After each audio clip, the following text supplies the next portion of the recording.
What's up, everybody? What's up? What's up? How's everybody doing? Welcome back to the Smart Girl Podcast. I am your host, M. Cherie, and I am just so excited right now. Like, y'all, I'm quivering. Like, I have chills because I'm so excited. Today I am doing a interview with my mentor and my former principal, my supervisor. I am so it's really nice to be in a space or in the building in the presence of someone that I have so much respect for. I have tremendous respect for this woman. I have learned so much from her directly and indirectly as a leader, striving to be a leader, a servant leader, and also just to a better individual as a whole. I consider myself to be a spiritual person, and she does as well. Absolutely. And so I am going to interview her. This is something that I have wanted to do.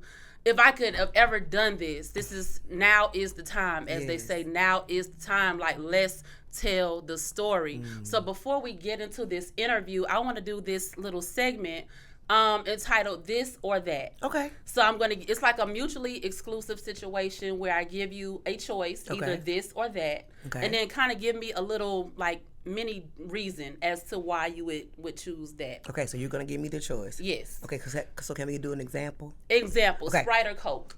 Sprite. Okay, why?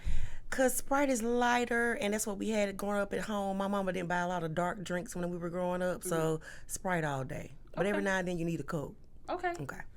I got you. Let's go. Chick-fil-A or Popeyes? Popeyes. Popeyes for sure. Or? It's just Popeyes. I've never been a fan of Chick-fil-A, the sandwiches. I don't know why. The it's not really fried. Like the meat on the sandwich, the Chick-fil-A sandwich is a little too soft for me.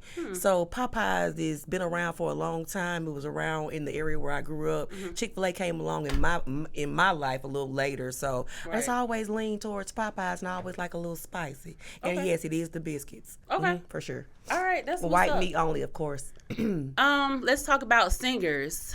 Luther Vandross or Barry White?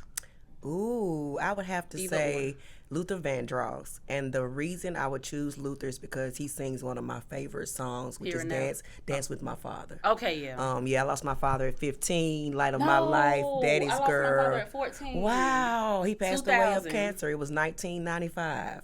I've lived more years without him than I have with him. I did not know that. Every year when I celebrate him and his life, and I always just put that song behind whatever I post. So has to be Luther for that reason. Okay. Oh, wow. Absolutely. Learn something new every day. Shout out to my dad. Yes. Yes. Okay. When it comes to water, tap water or bottled water? Because I've grown into this generation in this lifetime, I have to say bottled water. But growing up, I mean, tap water was tap water. And if you grew up in the country like me, when you was outside playing, you went to the water hose and you had to wait for it to cool off after you turned it on. So tap water has never been an enemy of mine. But bottled water, just I guess to go along with the culture for several years. So definitely bottled water. But I'm not afraid of tap water if bottled water's not around. Okay. All right, so I have two more. The next one is about philosophy. Okay. All right, so there used to be a debate between these two educated black men. So I want to see which side, when it comes to philosophy, do you lean towards the most? Okay. So you have Booker T. Washington, and then you have W.E.B. Du Bois.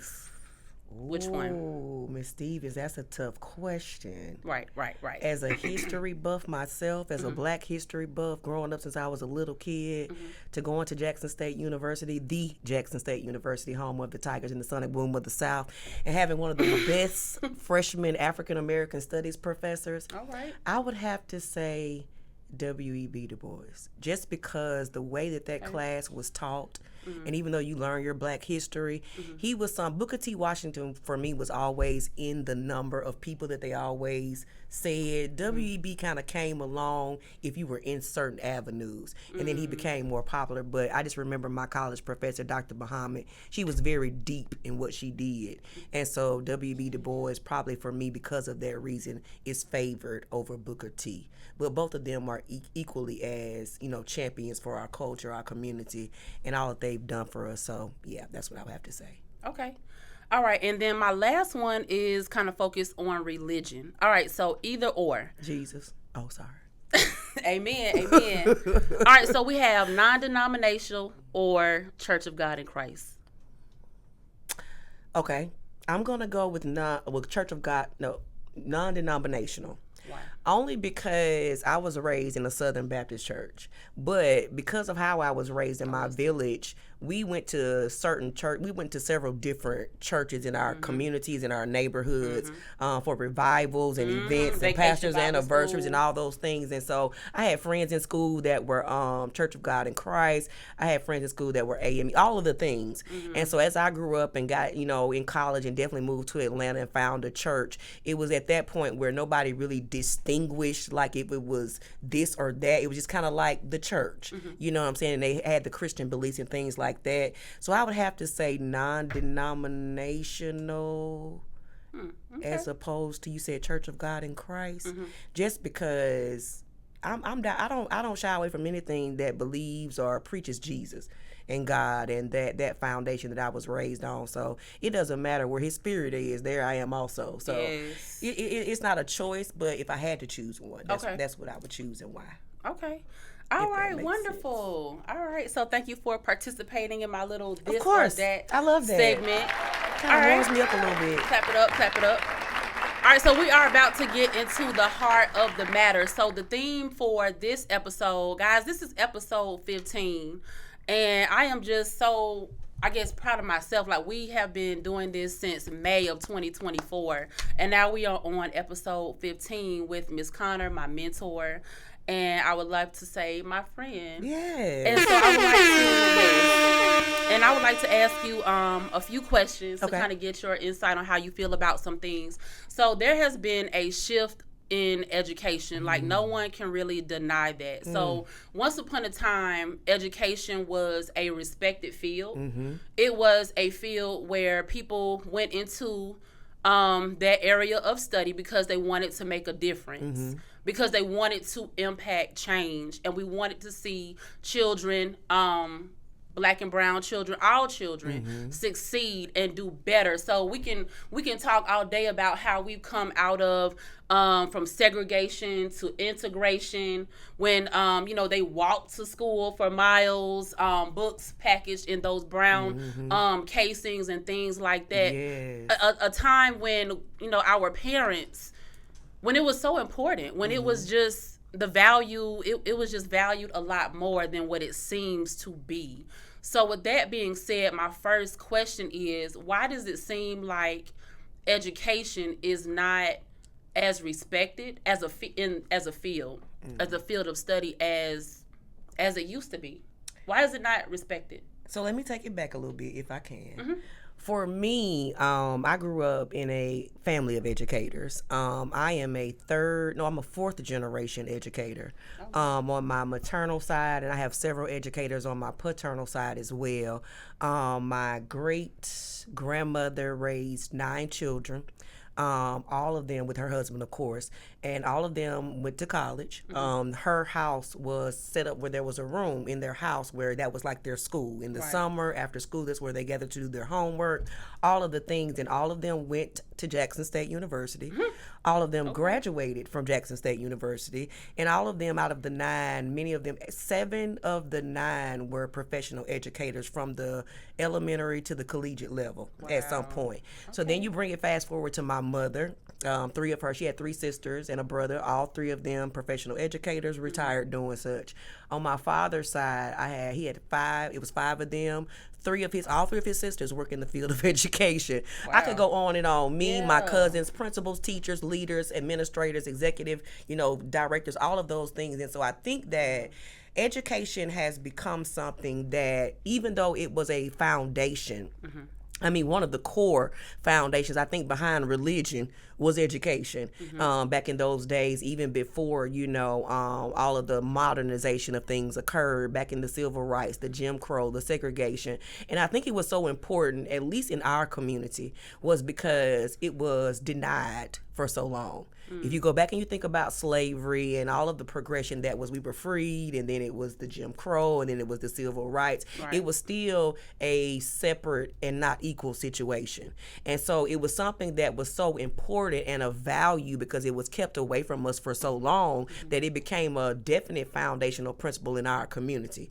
I'm speaking from my community, but having gone to kindergarten through the 12th grade in a predominantly white school, literally it was a very small town, 3 schools in our district, and my mama taught at the school. My grandmother helped integrate that school, and so that's where I went to school. So I kind of get their perspective, but I think that for them, I don't want to speak for them, but just my perception and my opinion, it was something they always had in their wheelhouse, in their toolkit. And for us, it was something that we were denied. And so when we finally got it, it was like it was at the pinnacle of things that we needed. And so therefore it was valued, it was important, it was supported by parents, it was supported by the village. You know, the village is what? The community, the school, and the church. And so it was a pillar of the community, and educators were respected. You know, I just remember my grandmother and my mother and my aunts and everybody in my village who were educators. They were considered professionals. Like you could go walk in the room with the mayor, the bank teller, the man who sells insurance, the business owner, all of those things. And the educator held equal, if not more value in some cases. And then we got to desegregation. And integration rather. And I just think, in my opinion, off the topic, but that was not the best thing for our community. I think it created a divide. I think it kind of, when we were all together walking in the same direction, moving for the same cause, looking for the same things, that was when we were all one. And then when it became, oh yeah, you can go across the railroad tracks. You can go into different spaces and places with your degree, and those that don't have them may be left behind. I think it became a divide, and education became something that was considered something that if you were of the higher upper echelon beyond high school or K through 12, then you had a more, I guess, what would I like to say, advantage. And then it became something that so many professions were created along the way. You know, back then you had maybe a list. You go back to the early 50s, 60s, you had a list, and then the world expanded, the country expanded, and people were creating businesses and avenues and things even now that never existed. Some things that exist now don't exist in our generation. You think about content creators. You think about entrepreneurs at the level of you can just, do things from your computer, virtual work or staying at home. Age. Yeah, the digital age. All of those things came along, and so education kind of lost its value. And it became something that, because all these new things came along, it was like those new things in some ways you didn't need an education at beyond high school diploma, to do certain things. And so right now, even our current generation of children think that it's not important because I can go viral today. Right. And make all the money that I need, or I can have the success or what they think is success, whether it's short term or long term, and therefore it's not valued. And I think that, let's really talk about it. Teacher pay. The finances, educator pay. I'm sorry for the hitting the table. I might even put my glasses on for this. Let me talk real serious to y'all right now. So about the teacher pay and educator pay at all levels, let's talk about it. Right. Every other profession has a level of growth in their salary. There's promotions, and with that promotions comes increase. With the years of experience comes, increase. And with the nature of the economy, up or down, people are still getting paid millions of dollars. I was looking at something the other day a friend of mine sent me, and there's a Georgia coach, I won't name the county, who is very popular. He's the highest paid, he just made the highest paid football coach in the state of Georgia. Only the second person to him is in another district, and you wouldn't believe how much his salary is. Is it more than like a super? $219,000 and some change. Oh, wow. Now, no tea, no shade, because he has a great program. He had a top recruit this year, so I won't drill it down to who he is. But I'm thinking to myself, and not to diminish what he does, because if he's a coach, he has to teach something. But at the end of the day, you make more than your principal and many superintendents. And I think about my own career. It's like you work and work and work, and you attain the degrees, you get the certifications, and the pay is minimal at best. You have districts deciding on budgets. People sometimes that are at the top are getting paid the heaviest of salaries, and we're getting, those incentives for being at school and work the whole year long, or, we work in a certain specialty area like math or special ed and things like that. And it's science, not, and science, you're right. And it's not an people. equal playing field. And so I think that with all that being said, and I'm sorry because I'm a little long-winded. No, you're fine. I think with all of that, education has become a profession that's considered the least of these. And there's a saying back in the day that used to go, those who can do and those who can't teach. And I used to think that was so insulting because coming from a family of educators and seeing the work that they did as servant leaders, whether it was inside or outside of the classroom in the field, it was insulting. And so I began to think to myself, the person who even came up with that had a teacher or teachers that even taught them to think that way or write that down or make it make sense. And so for you to say that and diminish what it is that we do as educators, public, private, charter, it does not matter to me. It is the profession that teaches and prepares at every level. Pre-K, Head Start, K through 12, college, doctorate degree, every other profession to do what they do. And to be the least paid profession out of those professions is just wild. It's wild. It's crazy. It's as the kids would say, and I'm gonna say it. What the hell? Right. Right. I've heard that. I've heard that nieces term. and nephews. I be trying to keep up. Right. I'm the auntie, the cool one. But anyway, that's what it is for me. And I think that until the nation and the world, and not even the world, because in some places they thrive. I have friends who work overseas. I have friends who work in other countries. I research things that are happening in Finland and abroad, and they get the appropriate salaries. But in America, it's as if we are at the bottom of the totem pole, and the only time the politicians mention us is during the campaign trail. But you never see, until recently, the Secretary of Education in front of that seal and that podium speaking on the priorities for education. You never really see what the plan is for education. You never know what is the you never know what is the plan. Like the lady right now that know the difference between A1 steak sauce and AI. You know what I'm saying? Oh, wow. Like she's never I had a video the other day I came across, a friend sent it to me. She's never read Ruby Bridges. She doesn't know things about education. Is she African American? No, she's like this and not like this. Okay. I'm just looking at the TV like, for real? And then they're dismantling it. The education department is being dismantled. They're canceling DEI, which affects Title I funding, which affects special education, which affects the IDEA that's a part of special education. It affects the curriculum that we teach. It affects everything. And school is literally about, at its core, inclusion, diversity, and equity. That's what it's about. I said it in the wrong order, but you catch what I'm saying. Yeah, and it's just like, so who is it important to? And what people don't realize is that, what about the children? I have a podcast, no plug, get my children out of here. And one thing I say is, what about the children? Who is advocating for the children? Right. We have parents that are involved and we have parents that are not involved. We have parents and community members who want to come to the school and support for a photo op. We have people that write our curriculums, or they do the hiring and the moving around or whatever they do. And is this really a priority? Or is it just one of the things that we check off the list of things that we need to do because it looks good to do it, whether we're doing it well or not? Right. And so I think that all of those things for me is contributing to the reason why our profession is not only underpaid but underrated. It's not recognized. How often do you get appreciated during Teacher Appreciation Week outside of your school? When my mom and grandmama then were being teachers, we got a whole full-blooded chow one year as a puppy gift from my mama from one of her first grade students. I mean, the car would be full on Teacher Appreciation Week. Like, it was just gifts galore. Now, you remember the last time we were appreciated was the pandemic. We'll speak about that a little later, but that's my response.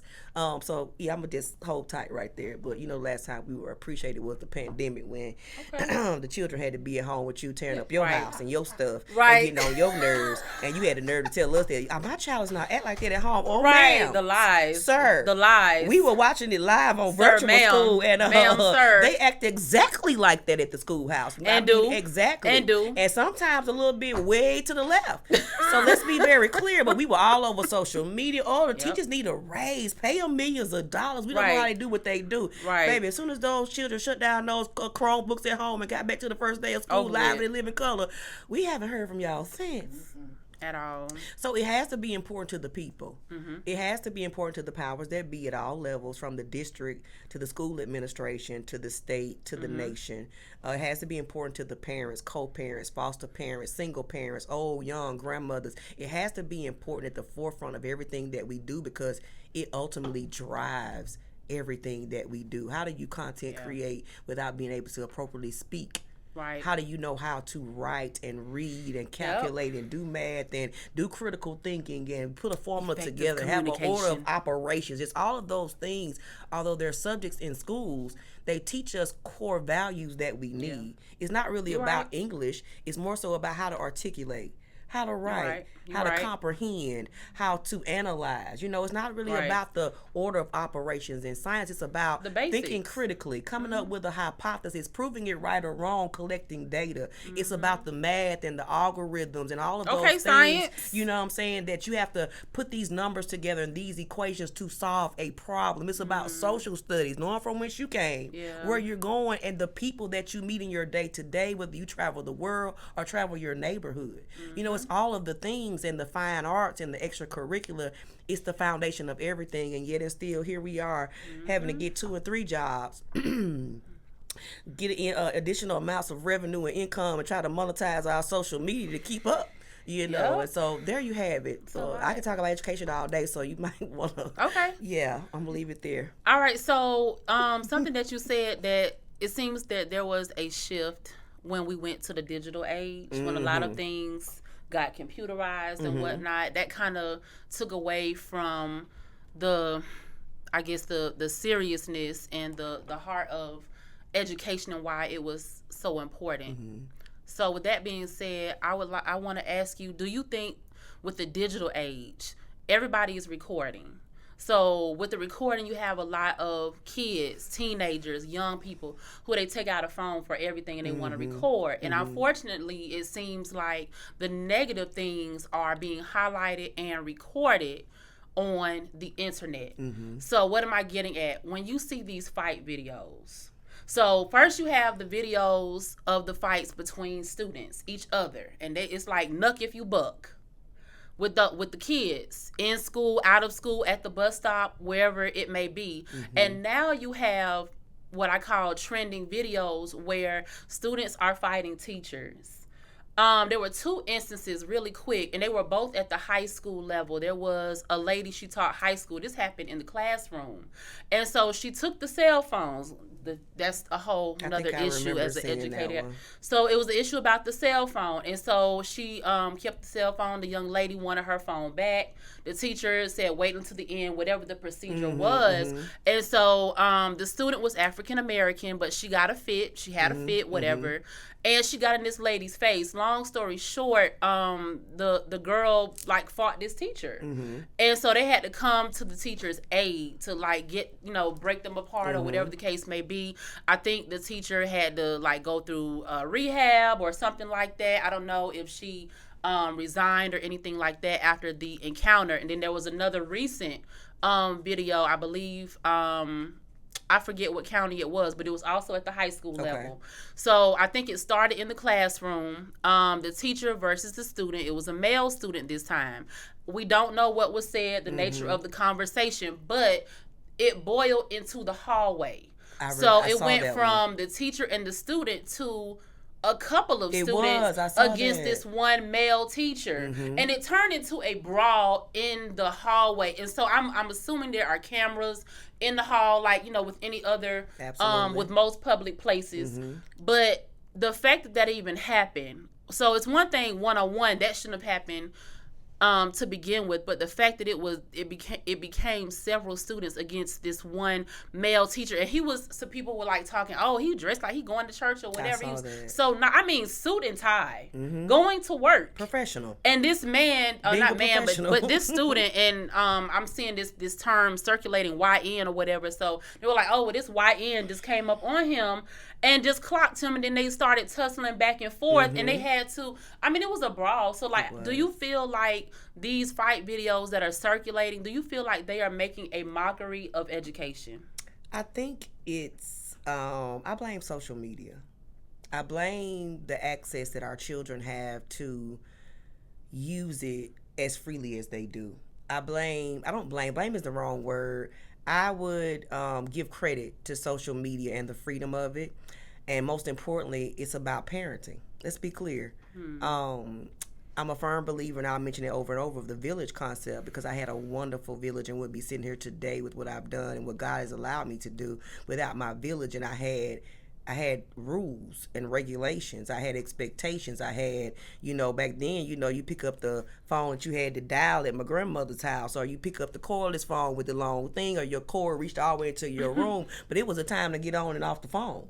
In 1995, my mother bought me a computer, Windows 1995. It was a dial-up. It took a while, but it was still limited access. She like, do what you have to do, but then you want to get off the computer. Video games and now it's the GTA and all the stuff. GTA is real.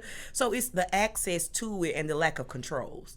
Whether it be the controls on the social media sites, whether it be the controls in their households, whether it be the controls. That's the first and foremost thing for me, is that someone has to take responsibility and regulate what their children are doing, because you are constantly aware. And you're not on your phone more or as much as they're on their phones, and you're in your room and they're in their room, and you're not following them, and you don't have any parental controls, and they're just always on the device, to the point where they talk like they text or they chat. They write like they text or they chat. It's impacting everything, even beyond just what the fights are and the viral videos and the disrespect of the profession or the demeaning of the profession, but just some of the sales are not selling. Some of the brain sides are not siding, and it's just kind of like it's almost as if it's, for lack of a better word, dumbing down our children. And the pandemic did not make it any better.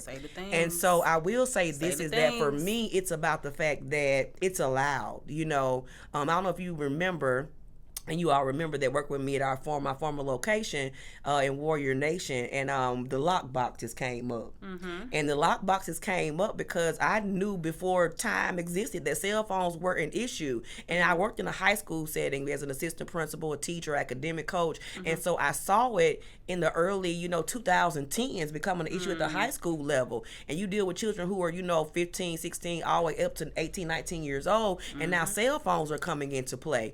And at first it was able to be controlled, and then it just got bigger and bigger, and parents depended on the cell phone to reach their children or keep up with them, because they're working. Or emergencies. Yeah, they're working, or they're not available, or they're doing what they're doing. And whether it's good, bad, or indifferent, they need a way to keep up with their children, because children have after school things, or they're involved in something in school, or there may be an emergency. And it just got to be everybody in the world can just, it's in my hand. It's wherever I go. It's an addiction. It's I need it. And the way the society is set up, especially with the push of things going viral, and one clip you could make money, become a star, a celebrity, and people are chasing the wrong dreams. If that's your talent, that's your gift, that's where God leads you, and you go to school for that, or if you don't, you have a natural talent, you get into those business and the avenues, I'm all for that. But at the end of the day, it's the way the world is set up. Everybody is on a device. I used to have 2 cell phones, one for work, one for personal. And then when I was in college, I had a cell phone and a little pager. We all had the multiple devices, the BlackBerry. Everybody has a tablet, a computer. You walk around with all your devices, and you're constantly on these things, and it becomes a lifestyle. And it becomes just something that's a natural part of living, like you breathe or blink your eye or put your clothes on. Like, how many of us for 1 second, if we're from our phone, like, I thought I left my phone in the restroom early. I was like, Lord, where's my phone? So it's like, it's an attachment that's there, almost like your eyes. And what you see through your phone and through your eyes, you automatically raise your third eye, which is your phone, and you want to record it. Especially if it's in school with children, and they are still children. From pre-K to the time they come out of high school, I would even say the age of 21, a little bit older, children. And they need guidance, and they need parameters, and they need, stipulations and regulations, but they're encouraged to bring their phones to school. They're encouraged to defy the rules of no cell phones inside of class. They're encouraged to not, put them away in the locker. If that's an archaic rule, it's a rule.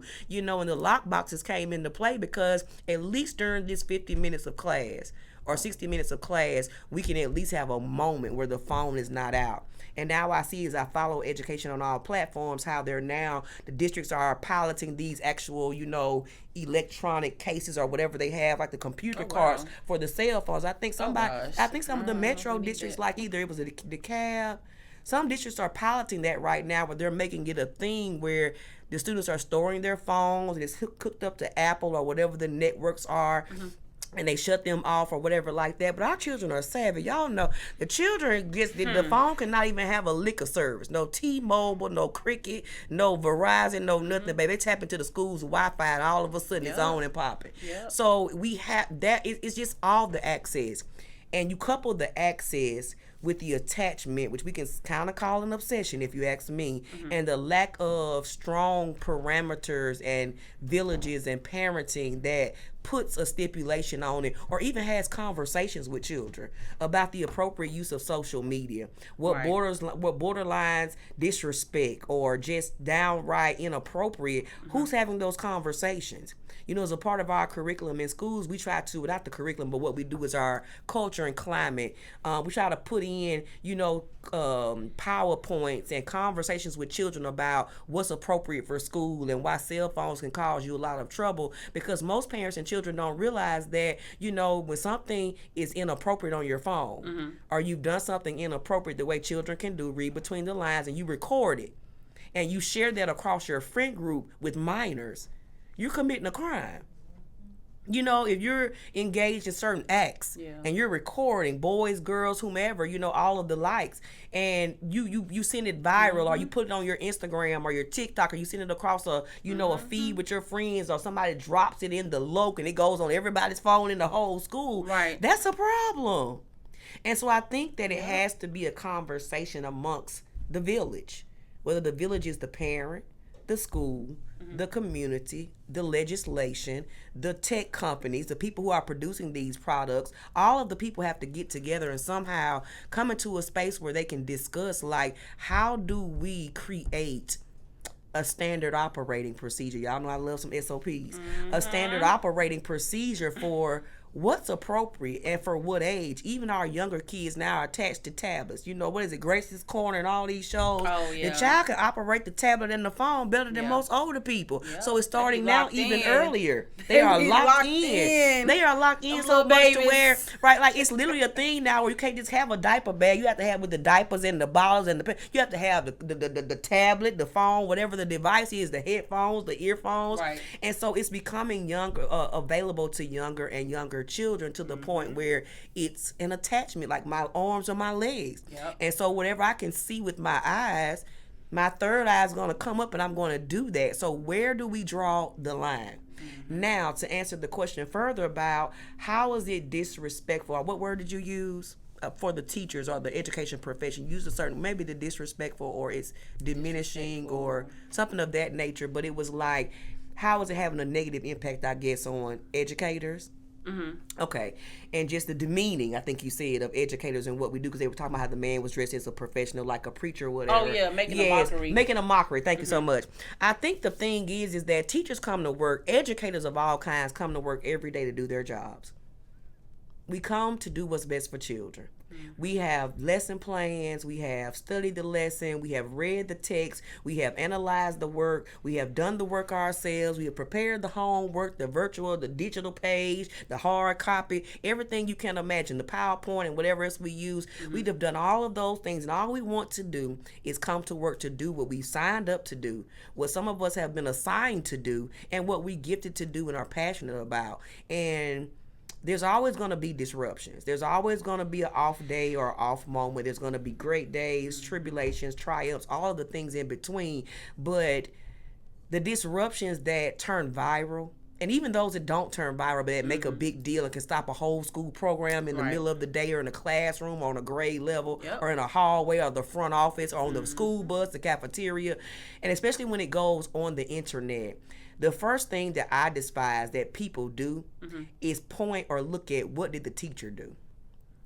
Yeah. What did the educator do? You know, we get on the news and one educator, one bad apple out the 99%, Yeah. does something that's way to the left or something that seems to the left and was not proven anywhere other than the news got on there. Tom Jones, you know how they do. Right. You know, it's breaking news. A fight broke out in the cafeteria. Where were the teachers? Where were the adults? You know, kids jump on the teacher. What did the Yep. teacher do? He couldn't defend, or even in the defense of themselves. If a teacher gets in the posture of I gotta protect myself because I don't know where this is going. Because at this point, you know, you could de-escalate. They train you how to do mindset training. You know, de-escalate, use your words, take deep breaths. But in this day and age, it's an instant. You're down on the ground. You get punched in the face. A desk gets thrown. You don't know what's liable to happen, and we do everything that we can to prevent those moments. But when it happens, we can't control it. Yeah. And we definitely would not prefer for it to be recorded. Because we know as educators and our profession as professional educators and servant leaders and those that are chosen to do this, that whatever is shown in that clip or that snippet, most people are going to ask, what about the educator? What did the educator do? How did the teacher incite the child? How did the teacher, he was in the child's face, or why didn't they de-escalate or walk away? Right. But, in some cases, like the children in the videos, they're aggressive. And they want to trigger you, and they want to, see red or see black or get triggered so they can do something. And in some cases, to go viral. Right. Some things are planned, some things are unplanned, some things are impromptu, but at the end of the day, 99.9% of the time, the teacher is on their job, doing their job. And they're they're on the hallways at duty. They're watching several students move throughout I've worked in high school that were 2,000 strong, moving on between 3 different buildings with 4 or 5 administrators trying to capture a whole hallway. You know, I worked in buildings with 800, 900. It's hard to keep your eyes on your own one child at the house, in the car, at the grocery store, your 2 or 3, let alone a 34 in the classroom, 45, because they are overcrowded in some cases, 100 or 300 moving around in the hallway, or 1,000 moving back and forth, going to lockers, so we can't see or catch everything. Come on now. Now, we try to feel the energy, keep our eyes open and peeled. We do all the things we're trained to do, and sometimes, many of the times, you don't see what we de-escalate. Nobody records that. You don't see what we prevent. You don't see how we redirect. You don't see how we disengage the students involved most appropriately. You don't see the outcomes of those things. But the one thing that goes left, what did the administration do? What did the teacher do? What did the district do? What did you do at the house so it wouldn't happen at the school? I'm sorry. Yeah. What did you do at home so it won't happen at the school? Right. Exactly. What was the talk that you had before they left the house? What parameters did you give about not engaging with things that are not your business or that are going to go left or they're not positive? What did you say about recording someone with or without their permission? What's appropriate to record and then post? And then when does it come down? Because once it's posted, it's there. Right. And 9 times out of 10, the child may get a punishment or a consequence, should I say. But the teacher's life is forever changed. Right. Because sometimes it's hard to live down those moments even when you were not responsible. Yeah. Even when you were not wrong. Even when you did exactly what you were supposed to do. That teacher took the phone because obviously it was a distraction. I'm sure it wasn't just that, you have your phone, give it to me now. It was, I've given you an opportunity. I've redirected you. You're still not following the rule, so I need your phone. I'm going to put it here. And in most cases, the teacher's going to say, I'll get it back to you at the end of the period, the end of the day. Or at the worst case scenario, I'm going to turn it into the front office per the school policy or the principal's policy, and your parent has to come get it. That's it. Yeah. Parents, can you please have those discussions with your children? Because that would prevent you now coming to me, approaching me, getting in my face about your phone, and now we on the floor scuffling. Right. It would prevent a man in the hallway, literally, obviously to me, doing his duty, because they have to be at their doors, actively engaged as children move back and forth. I'm doing my duty. And whatever happened while I was doing my duty, here I am now viral. In the principal's office, on the TV, probably sitting at home trying to explain myself to everybody that is anybody, including the parents, the media, and everybody else about what I did while I was doing my job. Right. And I think that is the part that mocks what we do. the lack of accountability of the village in the household, the lack of accountability from the digital world, social media, what can and cannot be posted. Because you post something on TikTok or Instagram or Facebook and it's a copyright or the wrong word or phrase is used, they shut your whole thing down.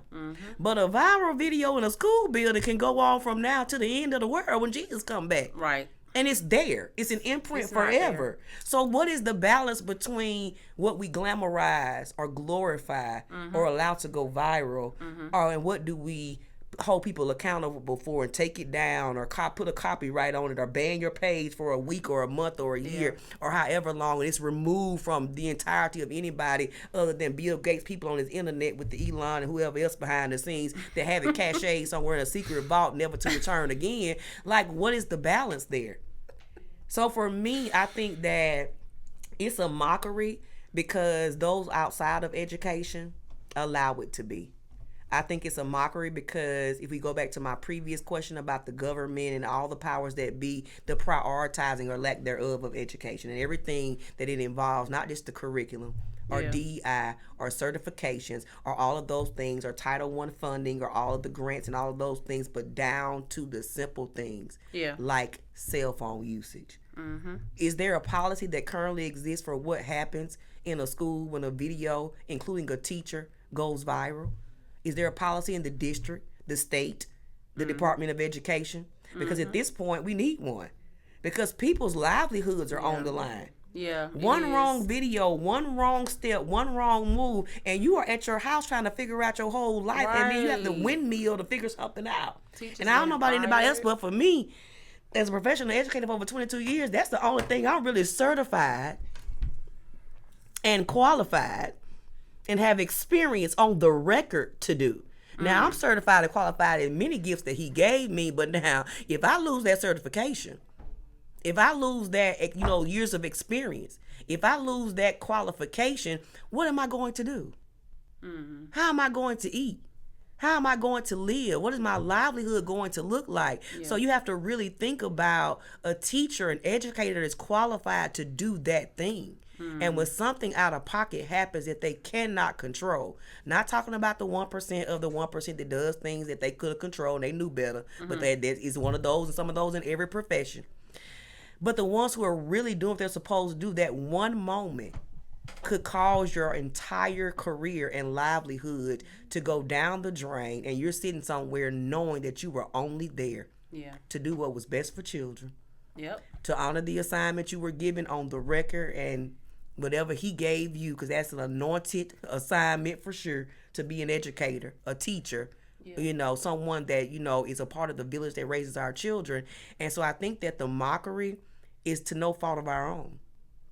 The mockery is per how the world and the people that are non-educators and the village from top to bottom, the government on down to the community and the households, do not prioritize it. When do they give us our flowers? Yeah, when? When do they advocate for us? Yeah. When do they come to our defense? Because any problem that goes on in a school, even if a child fails, it's still on us. I feel like as an educator, and a lot of you all know that I am an educator at the middle school level. So, but I have some friends at the elementary level, one in particular, and she is thinking about leaving the field. Like it feels like, going back to some of the things that you were saying, it seems like a lot of what is wrong falls back on the teacher. And that is something that I personally felt this past school year. So if something went wrong, or if a child did something, mind you, I could have been like, even when you're right there, something can still happen. Like, children move very swiftly. I mean, very quickly. So one minute we're in the classroom, and then the next minute we're in the hallway, and then there's something happening, and they want to say, well, where were you? Where was the teacher? And I just feel like, just speaking for a lot of teachers, especially at the middle school level, if you teach middle school, you already know you're dealing with students that are going through puberty, they're adolescents. And so we know that part of their brain is not fully developed. So when they do something, when you hit, when you slap, when you punch, you're not thinking about the aftermath. You're not thinking about, what if they punch me back? Oh, what if they actually do something, towards me in retaliation, when, like, you were the instigator.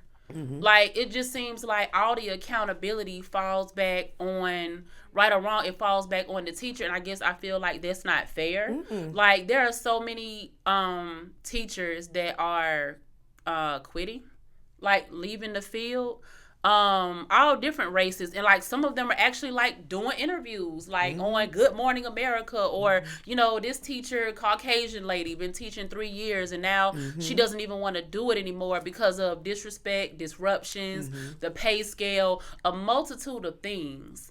But it just seems like a lot of the fault, a lot of what is your fault is towards the teacher. And then what makes it really not fair is that the judgment, the scrutiny, the judgment. You're judged for everything as a teacher, whether you do it right, educators in or general, whether you do it better than the person, another teacher on your team. It's like no matter what you do, like there's always scrutiny, there's always judgment, and it's like it also feels like there is some type of, I don't know, like everybody is competing for the pats on the back from the principal. It seems like, okay, well, I want to do this so well or whatever, to the point. I don't know, but every institution is different, but it just seems like a lot falls back on the teacher. Yes. And like I said, my friend is at the elementary school level, but to just see her so frustrated, and to just, like texting me, some days in all caps about her situation and how or she's tired.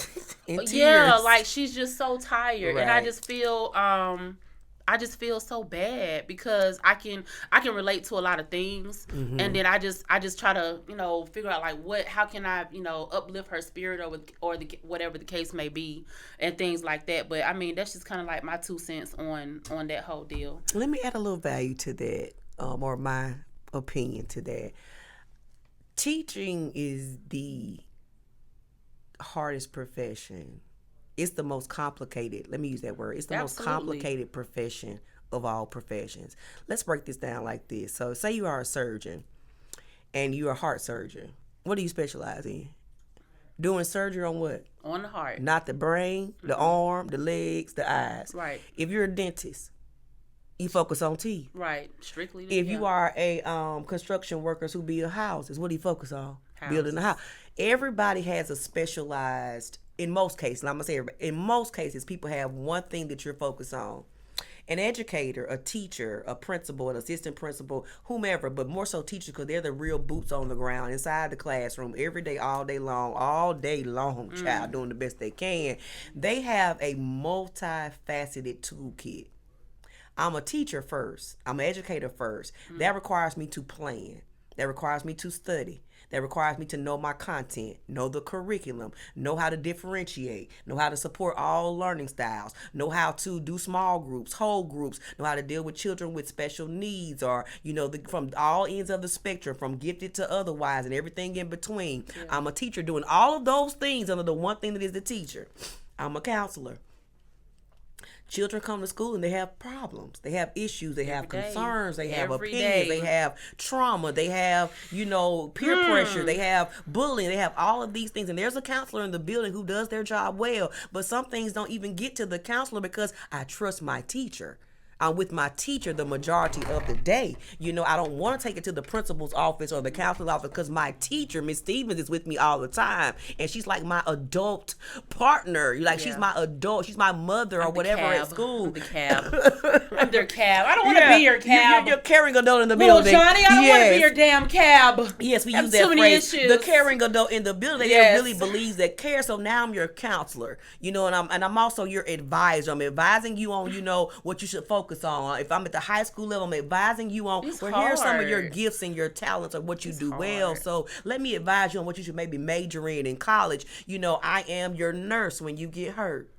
You bump your leg or your toe. You know, you fall down in the hallway. Middle school children know they can fall down, child. Right.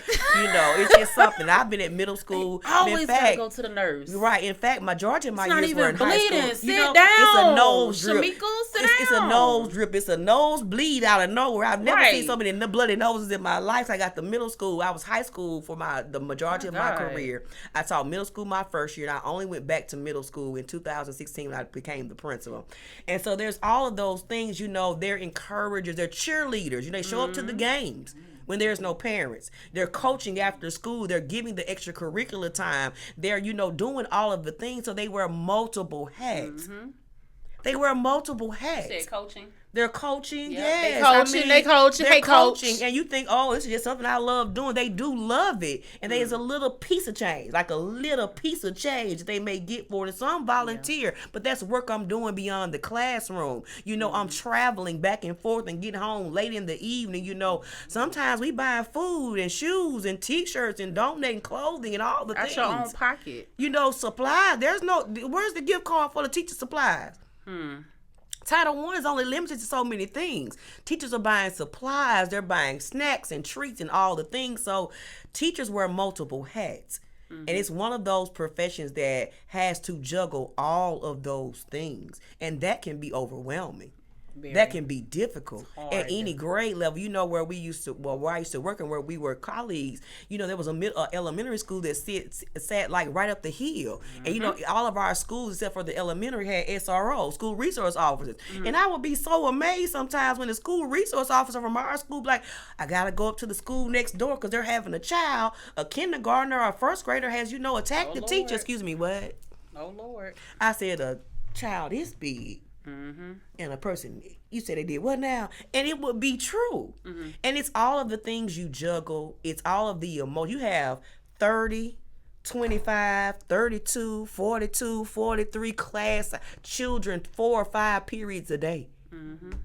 It's 120 some odd kids, 30 rotating in your life every single day. You are one person with one personality trying to deal with or educate or advocate or support or teach several different personalities at one time. It's overwhelming. And some you don't match with. And some you have to learn how to engage with. And some you have to, you know, do the things you have to do. And so, as a principal, a teacher, an academic coach, and an AP, I stressed all the way out.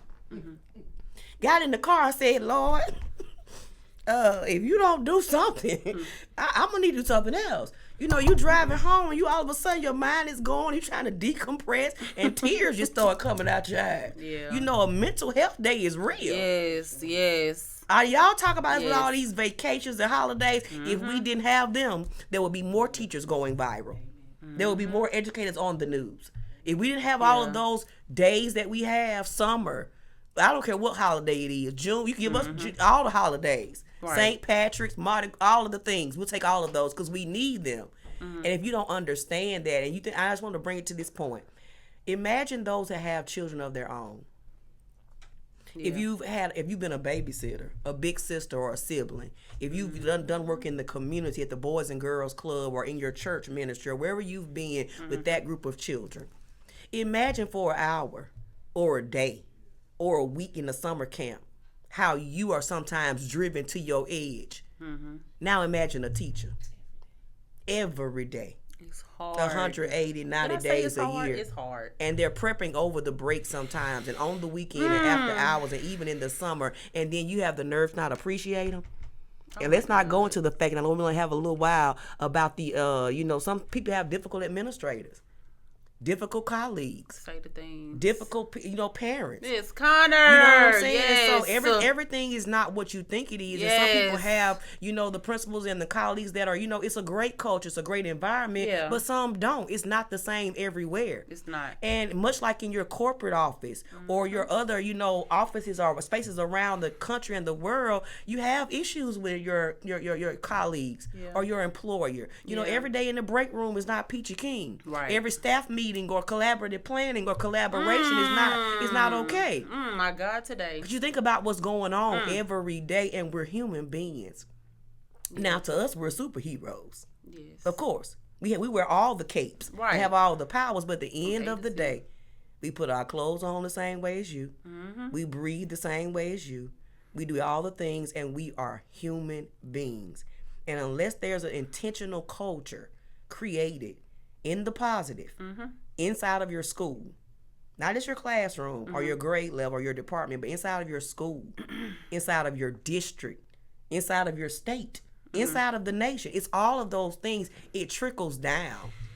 And all of those things are important. And so I can see why, at every level it may be surprising, but it's not so surprising that we don't know that it exists. Right. Because we experience it ourselves. And that's why I always salute educators. I give them the highest praise. And not just because I have been one or I am one, but because unless you've experienced that, then you don't know what it takes. So we would advise that stay in your lane now. Right. We value your opinions to a degree. But now, until you have done this, volunteer at your child's school one day. Go to their classroom just one day. Quick question. Do you feel like when it comes to our black boys, our African American boys, youth, do you feel like the traditional classroom environment is conducive to their learning? I think two things. I think that gender classrooms, which has been experimented, doing classes by gender, all males in a room, all females in a room, has been explored. It's to still be explored. Not saying it's the best thing. I haven't been in that situation myself. I've only done a little research on it. I think that having more people that look like them, because, there are not a lot of black men educators. Yeah. It's not a profession that they are naturally drawn to. Some of them fall into it after a first or second or third thing that they, didn't maybe succeed at as best as a fallback career. Yeah. It's not as diverse in that way. I think that a lot of times as educators, we also become parent figures. Father figures as well. I think that there are so many things that contribute to our black and brown children that they need outside of just the teacher or the classroom, but particularly for our black boys and our black young men, they need representation.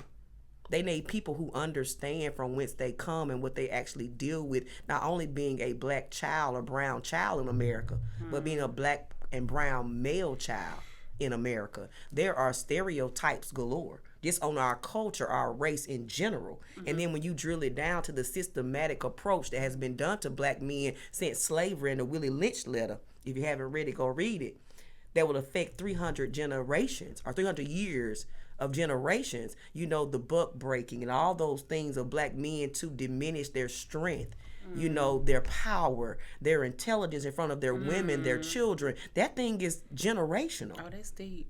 And it still happens to this day. And so you come with all of that for generations in your culture. And some of those curses and those things have been broken, but some have not. You still have children who live and thrive in poverty. You still have children who live and thrive in middle class. You still have children who live and thrive in your most upper echelon communities. And all of those black boys and black children will one day face the same problems.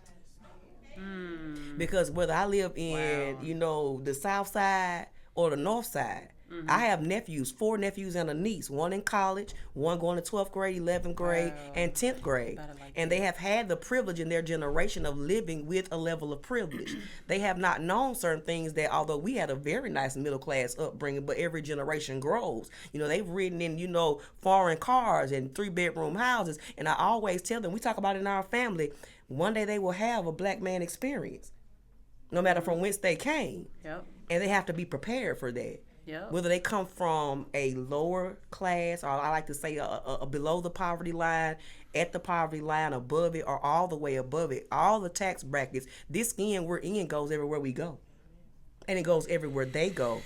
And their power has been taken and disrespected and diminished for generations. From our homeland to slavery, to Jim Crow, to civil rights, to the Vietnam War.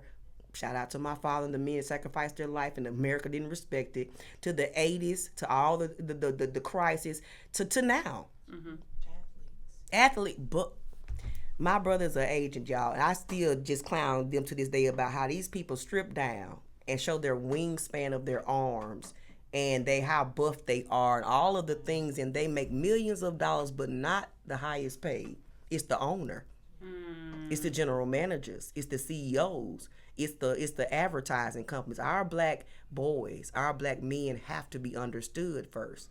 First of all, they have to be seen. Then they have to be understood. Then they have to be embraced. And they have to be taught and given opportunities to heal, to grow, and realize that no matter where you go, you're going to carry that skin. So we need to prepare them for that no matter from whence they came.